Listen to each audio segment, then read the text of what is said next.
I'm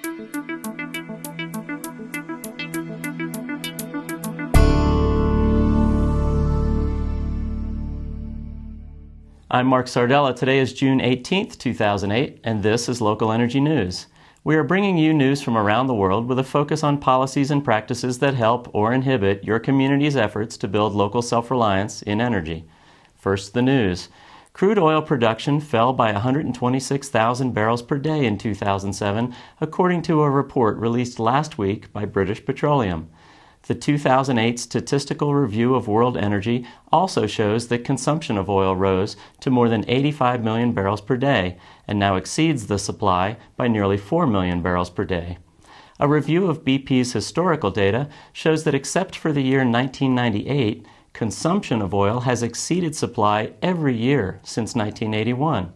It is unclear where the oil has been coming from to bridge this supply-demand gap over the last 27 years, but it is clear that the gap is growing. Last year's supply gap of 3.7 million barrels per day is the largest supply shortfall BP has ever reported. The tight supply has not gone unnoticed by markets. Oil reached a new high in midday trading on Monday of nearly $140 per barrel.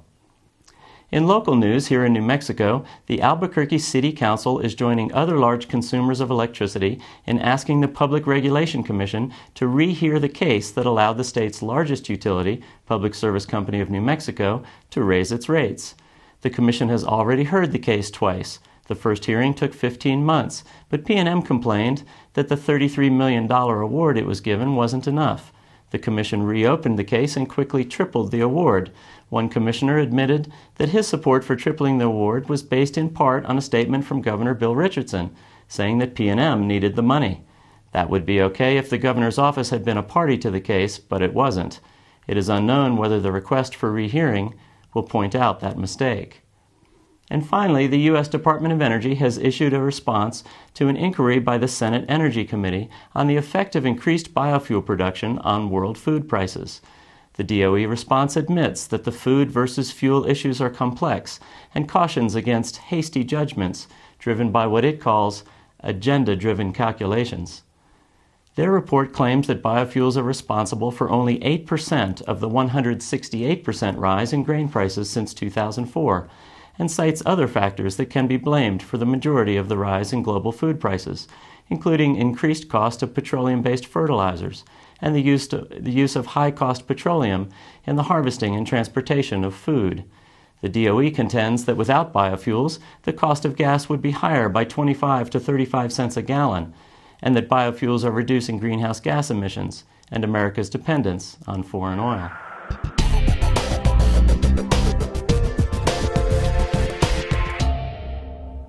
The food versus fuel debate points out the weaknesses of, and the linkages between, our industrialized food systems and our industrialized energy systems. The key word here is industrialized.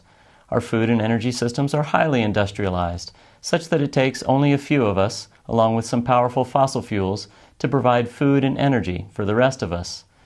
The Industrial Revolution was indeed a revolution. The tools created to foment this revolution replaced widespread and distributed human labor, powered by food, with highly centralized machine labor, powered primarily by fossil fuels.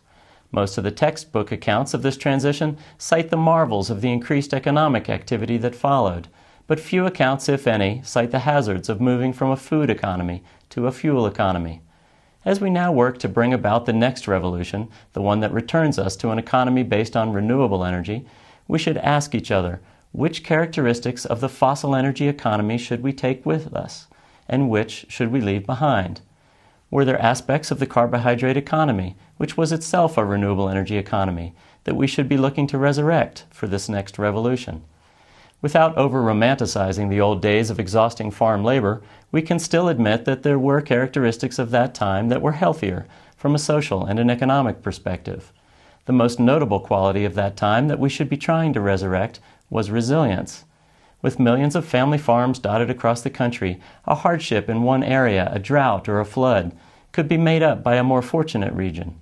But we've lost 4 million farms in the United States over the last 50 years, as family farms are replaced by industrial farms. Add to that our single-minded dependence on petroleum, now controlled by a few industrial giants, and the greatest mistake of industrialism is clear.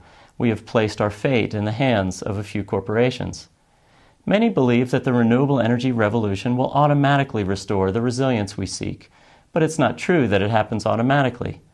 The giants of industrial food have moved into organics and into biofuels, creating a confused call for sustainability on an industrial scale. A revolution is a time to retake power and control from the few and return it to the many. We can accept that the industrial models for food and for fuel served a purpose in their own place and their own time, but we can also accept that their time has come and gone and move forward to a new time of local food and local fuels. For some practical ideas on how you can help bring about the revolution in local food and energy, check out our website at localenergynews.org. I'm Mark Sardella. Thanks for watching, and we'll see you again next week.